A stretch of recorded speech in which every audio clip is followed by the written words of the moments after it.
നടക്കുന്ന അതിക്രമങ്ങൾ തുറന്നുകാട്ടാൻ, നീതി നിഷേധത്തിനെതിരായ ശബ്ദമാകാൻ, ദേശവിരുദ്ധതയ്ക്കെതിരെയുള്ള മുന്നറിയിപ്പാകാൻ ജനസമക്ഷം കാക്കിയിലേക്ക് പ്രേക്ഷകർക്ക് സ്വാഗതം.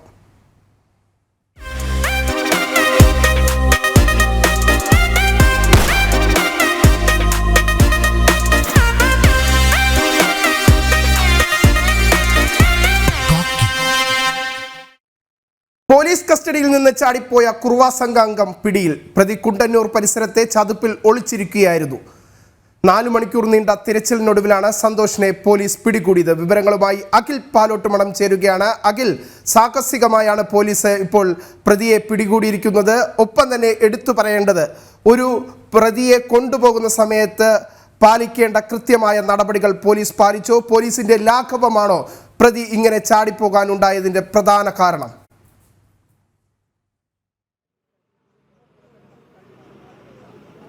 വിനീഷ, എറണാകുളം ജില്ല കേന്ദ്രീകരിച്ച് അന്യസംസ്ഥാനത്തിൽ നിന്നും അതുപോലെ തന്നെ മറ്റു പ്രദേശങ്ങളിൽ നിന്നും എത്തുന്ന മോഷണ സംഘം വളരെ വ്യാപകമായ രീതിയിൽ മോഷണം നടത്തുന്നുണ്ട് എന്ന വളരെ മോഷണ സംഘങ്ങൾ നിലനിൽക്കുന്ന ഒരു ജില്ല കൂടിയാണ് എറണാകുളം. കഴിഞ്ഞ കുറേ മാസങ്ങളായിട്ട് എറണാകുളം ജില്ല കേന്ദ്രീകരിച്ച് വിവിധങ്ങളായിട്ടുള്ള മൊബൈൽ ഷോപ്പുകൾ അതുപോലെ തന്നെ ഇലക്ട്രോണിക്സ് കേന്ദ്രങ്ങളിലൊക്കെ തന്നെ വ്യാപകമായ മോഷണം ഉണ്ടായിരുന്നു. അതിന് തുടർച്ച എന്ന നിലയ്ക്കാണ് ഒരു കുറുവാ സംഘത്തെ, അതായത് തമിഴ്നാട്ടിൽ നിന്നുള്ള ഒരു കുറുവാ സംഘത്തെ പോലീസ് അറസ്റ്റ് ചെയ്യുന്ന ഒരു സാഹചര്യം ഉണ്ടായിരുന്നു. ആ പോലീസിനെ ആലപ്പുഴയിലേക്ക് കൊണ്ടുപോകുന്ന വഴിക്കാണ് ഇപ്പോൾ ഞാൻ നിൽക്കുന്ന എറണാകുളത്ത് കുണ്ടന്നൂർ പാലത്തിന് താഴെ പോലീസിന്റെ കയ്യിൽ നിന്നും കൈവലങ്ങോടെ കുറുവാ സംഘത്തിലെ ഒരു പ്രതി സന്തോഷ് ചാടി രക്ഷപ്പെടാൻ ശ്രമിക്കുന്നത്. ഏകദേശം 4 മണിക്കൂർ നീണ്ടുനിന്ന തിരച്ചിലിന് ഒടുവിലാണ് പോലീസ് സംഘത്തിന് സന്തോഷിനെ തിരിച്ച് കണ്ടെത്താനാകുന്നത്. ഇപ്പോൾ നമുക്ക് ഈ കാണുന്നത് പോലെ തന്നെ വലിയ പുറകിൽ കാണുന്ന ഈ ഇരുട്ട് ചതുപ്പിനകത്തേക്കാണ്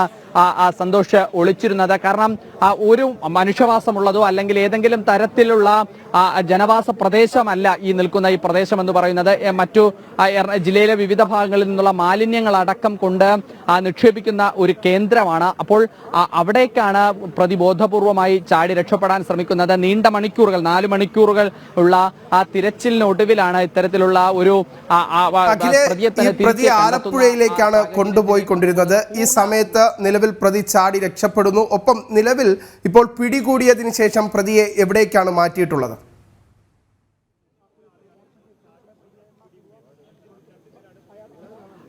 വിനീഷ്, ആലപ്പുഴയിലേക്ക് തന്നെ പ്രതിയെ കൊണ്ടുപോയി എന്നതാണ് നമുക്ക് ഇവിടുത്തെ പോലീസ് ഉദ്യോഗസ്ഥരോട് സംസാരിക്കുന്ന സമയത്ത് അവർ പറയുന്നത്. പക്ഷെ അവർ ക്യാമറയ്ക്ക് മുന്നിൽ പറയാൻ വേണ്ടി തയ്യാറാകുന്നില്ല. നേരത്തെ ഇവിടെ SI റാങ്കിലുള്ള പോലീസ് ഉദ്യോഗസ്ഥരാണ് ഉണ്ടായിരുന്നത്. ഇപ്പോൾ ക്യാമ്പിലെ മറ്റു പോലീസ് ഉദ്യോഗസ്ഥരും ഒക്കെ തന്നെ ഇവിടെ നിൽക്കുന്നത് കാണാൻ സാധിക്കുന്നില്ല. പക്ഷേ നേരത്തെ ഇവിടെ SI റാങ്കിലുണ്ടായിരുന്ന പോലീസ് ഉദ്യോഗസ്ഥനോട് സംസാരിക്കുന്ന സമയത്ത് തന്നെ പോലീസ് ഉദ്യോഗസ്ഥൻ പറഞ്ഞത് പ്രതിയെ അറസ്റ്റ് ചെയ്തു.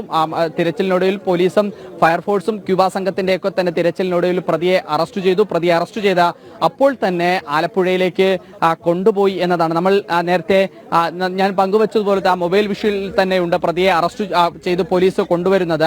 പൂർണ്ണ നഗ്നനായിട്ടാണ്, കൈവലങ്ങോട് കൂടി തന്നെയാണ് സന്തോഷം ഉണ്ടായിരുന്നത് എന്ന് നമുക്ക് ആ ദൃശ്യങ്ങളിലൂടെ മനസ്സിലാകാനും കഴിയുന്ന ഒരു കാര്യമാണ്. ഇതിൽ ഇപ്പോൾ മാത്രം ഒരു CI റാങ്കിലുള്ള ഒരു പോലീസ് ഉദ്യോഗസ്ഥൻ വരുന്നത്. സാറേ, ഇപ്പൊ എങ്ങനെയാണ് ഇത് കൊണ്ടുപോയി? ഇവിടെ എത്ര മണി? അവർ പൂർണ്ണമായി കൊണ്ടുപോയി കഴിഞ്ഞു. അങ്ങോട്ട് ചോദ്യം ഇവിടുത്തെ കണ്ടില്ലേ, കെട്ടിക്കൊണ്ട് പോയതാണ്. എങ്ങോട്ടാ നമുക്ക് അറിയത്തില്ല. 4 മണിക്കൂറോളം നീണ്ടാണ് തിരച്ചിൽ നടത്തുന്നത്. എമർജൻസി പോകാൻ.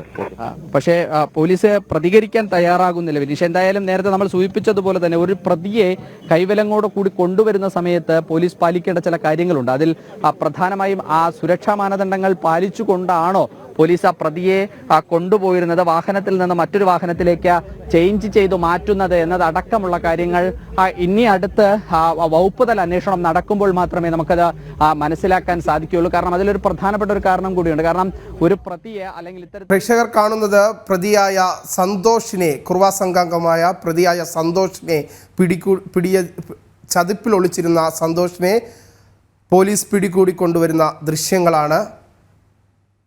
പൂർണ്ണ നഗ്നനായിരുന്നു സന്തോഷ് പോലീസ് പിടിക്കുന്ന സമയത്ത്. ആ ദൃശ്യങ്ങളാണ് പ്രേക്ഷകർ കണ്ടത്. അഖിൽ, തുടരാം. അഖിൽ, നിലവിൽ പോലീസ് ആദ്യഘട്ടത്തിൽ തന്നെ പാലിക്കേണ്ട കുറേ നടപടികളുണ്ട്. ഒരു പ്രതിയെ കൊണ്ടുപോകുമ്പോൾ അത് വളരെ സൂക്ഷ്മതയോടുകൂടി കൊണ്ടുപോകേണ്ടതുണ്ട്. ആ ഒരു നടപടിക്രമം പാലിച്ചല്ല കൊണ്ടുപോയത് എന്ന് ഈ പ്രതി ചാടിയതിലൂടെ നമുക്ക് മനസ്സിലാക്കുന്നു, പോലീസിനെ വെട്ടിച്ച് ചാടിയതിലൂടെ മനസ്സിലാക്കുന്നുണ്ട്.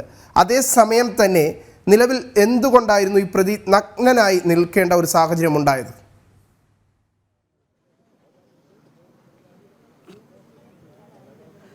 അല്ല, ഇതിൽ വിനിഷ ഒരു കാര്യം എന്ന് പറഞ്ഞാൽ കുറുവാ സംഘത്തിന്റെ ഒരു മോഷണ രീതി എന്ന് പറയുന്നത് തന്നെ ദേഹമാസകലനം, എണ്ണയും കരിയും എല്ലാം പുരട്ടി ഒരു ഭയാനകമായ ഒരു അന്തരീക്ഷം സൃഷ്ടിച്ച് മോഷണത്തിന് നേതൃത്വം കൊടുക്കുക എന്നതാണ് കുറുവാ സംഘത്തിന്റെ ഒരു പ്രധാനമായിട്ടുള്ള മോഷണ രീതി എന്ന് പറയുന്നത്. അങ്ങനെയാണ് അവർ അങ്ങനെയാണ് മോഷണങ്ങൾക്ക്, അതായത് നഗ്നതയോടെ ഏതെങ്കിലും ഒരു വീട്ടിലേക്ക്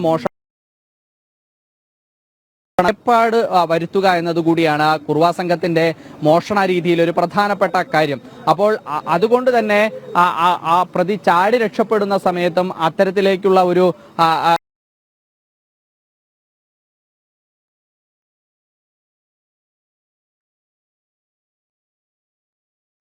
വിഷ്വലിലും നമുക്ക് കാണാൻ സാധിക്കുന്നത്. എന്തായാലും പ്രതിയെ ഇപ്പോൾ അറസ്റ്റ് ചെയ്ത ഉടനെ തന്നെ ആലപ്പുഴയിലേക്ക് കൊണ്ടുപോയി എന്നതാണ് നമുക്ക് മനസ്സിലാക്കാൻ സാധിക്കുന്നത്. എന്തായാലും പ്രതിയെ ആലപ്പുഴയിൽ എത്തിച്ചതിനു ശേഷം മാത്രമായിരിക്കും മെഡിക്കൽ എടുക്കുന്ന അല്ലെങ്കിൽ മെഡിക്കൽ എടുത്ത് മറ്റു കോടതിയിൽ മജിസ്ട്രേറ്റിന് മുമ്പിലൊക്കെ ഹാജരാക്കുന്നത്. ആലപ്പുഴയിൽ എത്തിച്ചതിനു ശേഷമായിരിക്കും. എന്തായാലും ഈ നിൽക്കുന്ന, അതായത് ഞാനിപ്പോൾ ഉള്ള ഈ കുണ്ടന്നൂർ പാലം കഴിഞ്ഞാൽ അടുത്ത് ഏകദേശം ഒരു 2 കിലോമീറ്ററോട് കഴിഞ്ഞാൽ ആലപ്പുഴ ജില്ലയുടെ അതിർത്തിയാണ്. അരൂർ പാലം കയറി ഇറങ്ങിയാൽ ആലപ്പുഴ ജില്ലയിലേക്ക് 5 മണിക്കൂറിനുള്ളിൽ തന്നെ ആലപ്പുഴ ജില്ലയിലേക്ക്, 5 മണിക്കൂർ ആവശ്യമില്ല, ഏകദേശം ഒരു 2 മണിക്കൂറോട് തന്നെ ആലപ്പുഴ ജില്ലയിലേക്ക് പ്രവേശിക്കും എന്ന് തന്നെയാണ് നമുക്ക് മനസ്സിലാക്കാൻ സാധിക്കുന്നത്. അങ്ങനെ ആ 2 മണിക്കൂറിനുള്ളിൽ ആലപ്പുഴ ജില്ലയിലേക്ക് പ്രവേശിച്ചാൽ അപ്പോൾ തന്നെ എന്തായാലും ഇപ്പോഴത്തെ സമയം അനുസരിച്ച് ഏകദേശം 12 മണിയോടുകൂടി തന്നെ ആലപ്പുഴ ജില്ലയിലേക്ക് എത്തിച്ചേരും. ആ 12 മണിയോട് ആലപ്പുഴ ജില്ലയിലേക്ക് എത്തിച്ചേർന്നാൽ അപ്പോൾ തന്നെ പോലീസ് എന്തായാലും മെഡിക്കൽ എടുത്ത് പോലീസ് മജിസ്ട്രേറ്റിന് മുമ്പിൽ ഹാജരാക്കും എന്ന് തന്നെയാണ് നമ്മൾ മനസ്സിലാക്കുന്നത്. നമ്മൾ ഇവിടുത്തെ പോലീസ് ഉദ്യോഗസ്ഥരോട് സംസാരിക്കുന്ന സമയത്ത് അതേസമയം തന്നെ ഈ സംഘാംഗങ്ങൾ, ഇതിൽ ഒരു അംഗത്തെ, കുറുവാ സംഘത്തിലെ ഒരു അംഗത്തെ മാത്രമാണ് ഇപ്പോൾ പോലീസ് പിടികൂടിയിട്ടുള്ളത്. ഇയാളിൽ നിന്ന് നിർണായകമായ മൊഴികൾ ലഭിക്കാനുള്ള ഒരു സാഹചര്യം നിലനിൽക്കുന്നില്ലേ പോലീസിന്റെ ചോദ്യം ചെയ്യലിൽ?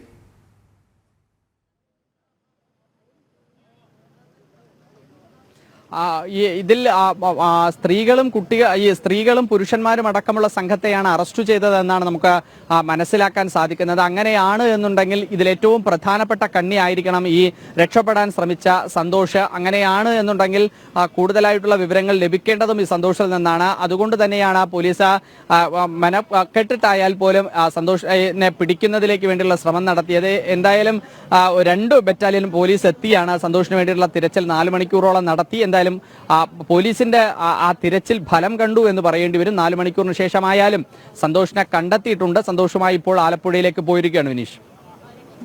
അഖിൽ പാലോട്ട് മഠമാണ് കൊച്ചിയിൽ നിന്ന് വിശദാംശങ്ങൾ നൽകിയത്. കുറുവാ സംഘവുമായ മറ്റൊരു വാർത്തയിലേക്കാണ് പോകുന്നത്. കുറുവാ സംഘത്തിനായി കൊച്ചിയിൽ നിരീക്ഷണം ശക്തമാക്കി police. Bus stand, railway station എന്നിവിടങ്ങൾ കേന്ദ്രീകരിച്ച് നിരീക്ഷണം നടത്തുകയാണ്. എറണാകുളം റൂറൽ ജില്ലയിൽ നടന്ന കവർച്ചാ ശ്രമങ്ങൾക്ക് പിന്നിൽ കുറുവാ സംഘമാണെന്ന് സ്ഥിരീകരിച്ചിട്ടില്ലെന്ന് ആലുവ റൂറൽ SP പറഞ്ഞു. ഇതിനിടെ പരവൂരിന് പുറമെ പെരുമ്പാവൂരിലും കുറുവാ സംഘം എത്തിയതായി സംശയമുണ്ട്.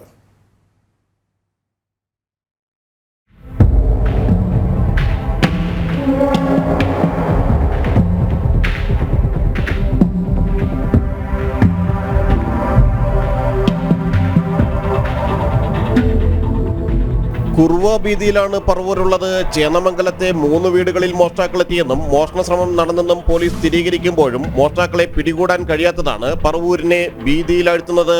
പറവൂർ മേഖല മാത്രമല്ല, കൊച്ചി നഗരത്തിലും കുറുവ മോഷണ സംഘം എത്തിയെന്ന സംശയത്തിൽ വീതിയിലാണ് ജനങ്ങൾ. പറവൂരിലെ 10ഓളം വീടുകളിൽ മോഷണ സംഘം എത്തിയിട്ടുണ്ട്. കൊച്ചി നഗരത്തിലും കർശന നിരീക്ഷണം ഏർപ്പെടുത്തിയതായി കൊച്ചി DCP K സുദർശൻ അറിയിച്ചു. ബസ് സ്റ്റാൻഡ്, റെയിൽവേ സ്റ്റേഷൻ എന്നിവ കേന്ദ്രീകരിച്ച് നിരീക്ഷണം നടത്തും. നിരീക്ഷണത്തിന് കൂടുതൽ പോലീസ് സേനയെ ചുമതലപ്പെടുത്തി ആശങ്കയുടെ സാഹചര്യമില്ല.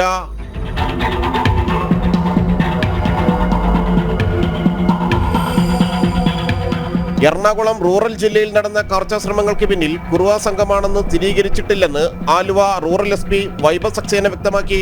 മോഷ്ടാക്കളെ കണ്ടെത്താൻ പ്രത്യേക അന്വേഷണ സംഘത്തെ ചുമതലപ്പെടുത്തിയിട്ടുണ്ട്. വിരലടയാള വിദഗ്ധരും സംഘത്തിലുണ്ട്. പ്രധാന കേന്ദ്രങ്ങളിൽ നിരീക്ഷണം ശക്തമാക്കിയതായും ആലുവ റൂറൽ SP വൈഭവ് സക്സേന പറഞ്ഞു. സാധ്യത ഉണ്ടോ, പക്ഷേ ഇപ്പോ ഡിറ്റക്ട് ആയിട്ട് ശേഷം മാത്രം പറയാൻ പറ്റൂ. കാരണം ഈ കേസിൽ അറ്റംപ്റ്റ് മാത്രം ഉണ്ടായിരുന്നു. അതുകൊണ്ടാണ് അത് നമുക്ക് എന്താ ശരിക്കും ഉദ്ദേശം എന്താ ഉണ്ടായിരുന്നു അത് നമുക്ക് ഈ സമയത്ത് പറയാൻ പറ്റത്തില്ല. തെഫ്റ്റ് തന്നെ ആയിരിക്കും, അത് നമുക്ക് പൂർണ്ണ വിശ്വാസമുണ്ട്. റെയിൽവേ സ്റ്റേഷൻ, ബസ് സ്റ്റാൻഡ് കേന്ദ്രീകരിച്ചിട്ട് വളരെ ശക്തമായ രീതിയിൽ ഇപ്പോൾ നിരീക്ഷണം നടത്തുന്നുണ്ട്. ആ സ്ക്വാഡിൽ എല്ലാ എക്സ്പേർട്ട്മാരെ ഉള്ളൂ. നേരിട്ട് ഫെബ്രുവരി മാസത്തിൽ അജ്മീർ പോയിട്ട് നമ്മുടെ ടീം പിടിച്ചിട്ടുണ്ടായിരുന്നു. അവിടെ കുറിച്ച് CCTV കേന്ദ്രീകരിച്ചിട്ട് അത് ഡിറ്റക്ഷൻ വന്നിരുന്നു. സോ നല്ല ഡിറ്റക്ഷൻ നമ്മുടെ ജില്ലയിലെ ഈ വർഷം കുറേ ഏകദേശം നല്ല ഡിറ്റക്ഷൻ ആയിരുന്നു. എല്ലാ ഗ്രേവ് ക്രൈംസ് നമ്മൾ ഡിറ്റക്ട് ചെയ്തിരുന്നു. ഈ കേസിൽ നമ്മൾ ഉടൻ തന്നെ ഡിറ്റക്ട് ചെയ്യും. രാത്രികാലങ്ങളിൽ നാട്ടുകാരുടെ സംഘങ്ങളും നിരീക്ഷണത്തിനായി ഇറങ്ങുന്നുണ്ട്. ബുധനാഴ്ച പുലർച്ചെ 1-നായിരുന്നു മോഷണ ശ്രമങ്ങൾ. CCTV ദൃശ്യങ്ങളിൽ 2 പേർ വീതമുള്ള സംഘങ്ങളാണ് മോഷണങ്ങൾക്ക് പിന്നിലെന്ന് വ്യക്തമായിരുന്നു. തമിഴ്നാട്ടിൽ നിന്നെത്തി കേരളത്തിലെ വീടുകളിൽ ആക്രമിച്ച് കവർച്ച നടത്തുന്ന സംഘങ്ങളാണ് കുറുവ സംഘങ്ങൾ. കുറുവ സംഘങ്ങളുടെ ക്യാമ്പുകളിൽ പകൽ സ്ത്രീകളും കുട്ടികളും മാത്രമാണ് ഉണ്ടാവാറ്. പുരുഷന്മാർ മോഷണ സ്ഥലങ്ങൾ കണ്ടെത്താനും അടയാളപ്പെടുത്താനും ഇറങ്ങി നടക്കും. മാസങ്ങൾ നിരീക്ഷിച്ചാണ് മോഷ്ടിക്കേണ്ട വീടുകൾ കണ്ടെത്തുക. സംഘം തങ്ങുന്ന സ്ഥലങ്ങളിൽ നിന്ന് ഏറെ മാറിയാണ് കുറുവ സംഘങ്ങൾ മോഷണത്തിന് തിരഞ്ഞെടുക്കുക.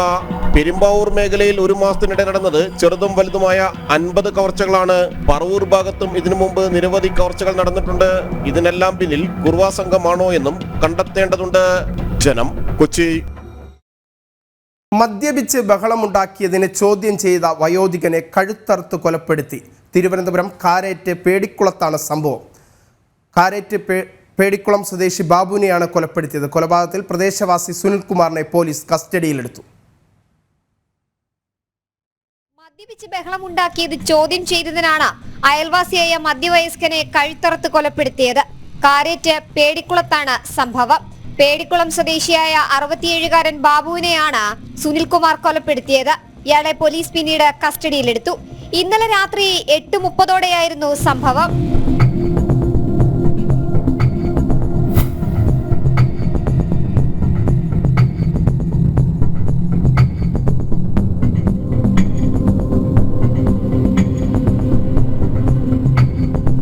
സുനിൽകുമാർ മദ്യപിച്ച് ബഹളമുണ്ടാക്കുന്നത് പതിവാണെന്ന് നാട്ടുകാർ പറയുന്നു. കൊല്ലപ്പെട്ട ബാബുവും സുനിൽകുമാറും അയൽവാസികളാണ്. ഇഷ്ടിക ലോഡിംഗ് തൊഴിലാളിയായ ബാബു ഒറ്റയ്ക്കാണ് താമസം. ഭാര്യയും മക്കളും കല്ലറയിലുള്ള മറ്റൊരു വീട്ടിലാണ് താമസം. ഇന്നലെ ബാബുവിന്റെ വീടിന് മുന്നിൽ വന്ന സുനിൽകുമാർ മദ്യപിച്ച് ബഹളം വെച്ചത് ബാബു ചോദ്യം ചെയ്തിരുന്നു. ഇതിൽ പ്രകോപിതനായ സുനിൽകുമാർ കയ്യിൽ കരുതിയ ആയുധം ഉപയോഗിച്ച് ബാബുവിന്റെ കഴുത്തറക്കുകയായിരുന്നു.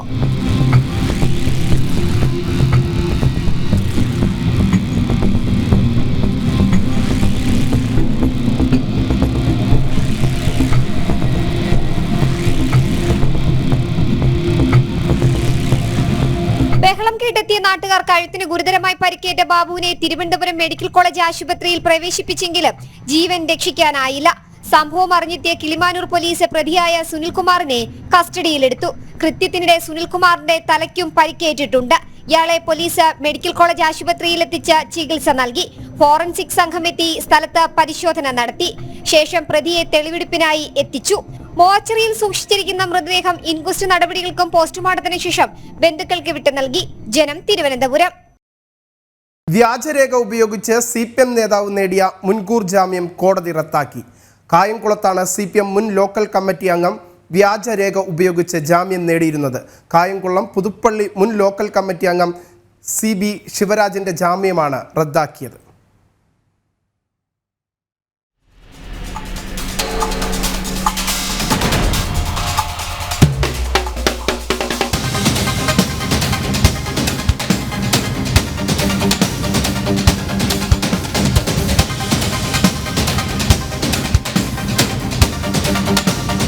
മുൻ കാപ്പ കേസ് പ്രതി കൂടിയായ CB ശിവരാജനെ ജാമ്യത്തിലെടുക്കാൻ വ്യാജ കരമടച്ച രസീത് ഹാജരാക്കിയത് CPM ബ്രാഞ്ച് സെക്രട്ടറിയായ വനിതാ പഞ്ചായത്ത് അംഗം ശ്യാമ വേണുവാണ്. മറ്റൊരാളുടെ വസ്തുവിന്റെ കരമടച്ച രസീതാണ് സ്വന്തം വസ്തുവിൻ്റേത് എന്ന പേരിൽ നൽകിയത്. വസ്തു പഞ്ചായത്ത് അംഗത്തിൻ്റേത് അല്ല എന്ന വിവരാവകാശ രേഖയും പുറത്തു വന്നിരുന്നു.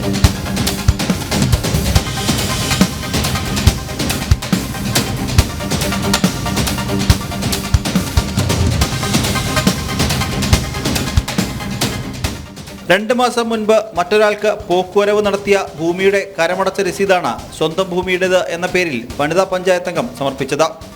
പരാതി ഉയർന്നതിനെ തുടർന്ന് വില്ലേജ് ഓഫീസറോടും കോടതി റിപ്പോർട്ട് തേടിയിരുന്നു. 2015 ഒരു കേസിലാണ് സിബി ശിവരാജനെ അറസ്റ്റ് ചെയ്തത്. വയനാട്ടിൽ ഒരു കൈത്താങ് എന്ന പേരിൽ ഇല്ലാത്ത സംഘടനയുടെ പേര് പറഞ്ഞ് ബിരിയാണി ചലഞ്ച് തട്ടിപ്പ് നടത്തിയതിലും ഇയാൾ പ്രതിയാണ്. ആദ്യം സംരക്ഷിച്ചു നിർത്തിയെങ്കിലും മണൽക്കടത്ത് കേസിലും കാപ്പ കേസിലും അടക്കം പ്രതിയായതോടെ സിബി ശിവരാജനെ CPM സസ്പെൻഡ് ചെയ്തു. ജനം, ആലപ്പുഴ. രാസലഹരിക്കൊപ്പം ഹൈബ്രിഡ് കഞ്ചാവും കേരളത്തിൽ എത്തുന്നു എന്ന് നാർക്കോട്ടിക് വിഭാഗം. തായ്ലാന്റ് ഉൾപ്പെടെയുള്ള രാജ്യങ്ങളിൽ നിന്ന് വിമാന കൊറിയർ മാർഗമാണ് ഇവ എത്തിക്കുന്നതെന്നും കൊച്ചിയിലും മലപ്പുറത്തുമായി നിരവധി കേസുകളാണ് നിലവിൽ റിപ്പോർട്ട് ചെയ്തിട്ടുള്ളത്.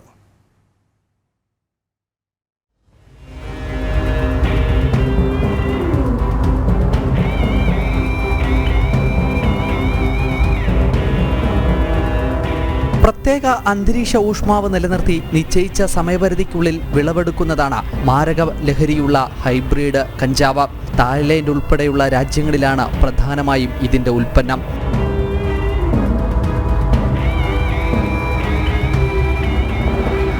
തായ് ഗോൾഡ് എന്ന വിളിപ്പേരുള്ള ഇത്തരം കഞ്ചാവ് ഡാർക്ക് വെബിലൂടെയും സാമൂഹ്യ മാധ്യമങ്ങളിലൂടെയുമാണ് വ്യാപകമായി വിപണിയിൽ വിൽക്കുന്നത്. കുട്ടികളുടെ കളിപ്പാട്ടങ്ങളിലും സ്ത്രീകളുടെ പാദരക്ഷകളിലും ഒളിപ്പിച്ച ഹൈബ്രിഡ് കഞ്ചാവ് അടങ്ങിയ പാഴ്സൽ പാക്കറ്റുകൾ നിരവധി തവണ പിടികൂടിയിട്ടുമുണ്ട്. കോഴിക്കോട് വിമാനത്താവളത്തിൽ നിന്നും 4 മാസം മുമ്പ് 1/2 കോടി രൂപയുടെയും കൊച്ചി വിമാനത്താവളത്തിൽ നിന്നും അടുത്തിടെ 1 കിലോയോളം വരുന്ന ഹൈബ്രിഡ് കഞ്ചാവുമാണ് പിടികൂടിയത്. ഇതിന്റെ വിപണനം വർദ്ധിച്ചുവരുന്ന സാഹചര്യത്തിൽ സൈബർ ക്രൈം, കസ്റ്റംസ് വകുപ്പുകളുടെ സംയുക്ത സംഘം നിരീക്ഷണവും അന്വേഷണവും നടത്തുന്നുണ്ട്. കൊച്ചി, മലപ്പുറം, കോഴിക്കോട് തുടങ്ങിയ ജില്ലകൾ കേന്ദ്രീകരിച്ചാണ് പ്രധാന അന്വേഷണം. ജനം, കൊച്ചി. കോഴിക്കോട് കൊയിലാണ്ടിയിൽ വനിതാ ASIയെ കൊണ്ട് SFI നേതാവ് മാപ്പ് പറയിച്ച സംഭവത്തിൽ സ്പെഷ്യൽ ബ്രാഞ്ച് അന്വേഷണം ആരംഭിച്ചു. പ്രതിഷേധം ശക്തമായ സാഹചര്യത്തിലാണ് അന്വേഷണം.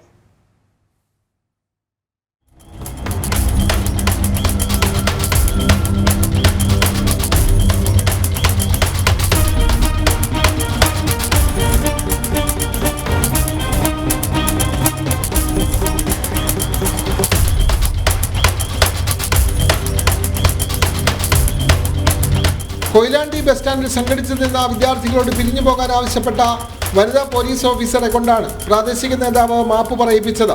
കഴിഞ്ഞ ദിവസം നടന്ന സംഭവത്തിൽ വ്യാപക പ്രതിഷേധം ഉയർന്നതോടെ അന്വേഷണത്തിന് ഉത്തരവിടുകയായിരുന്നു.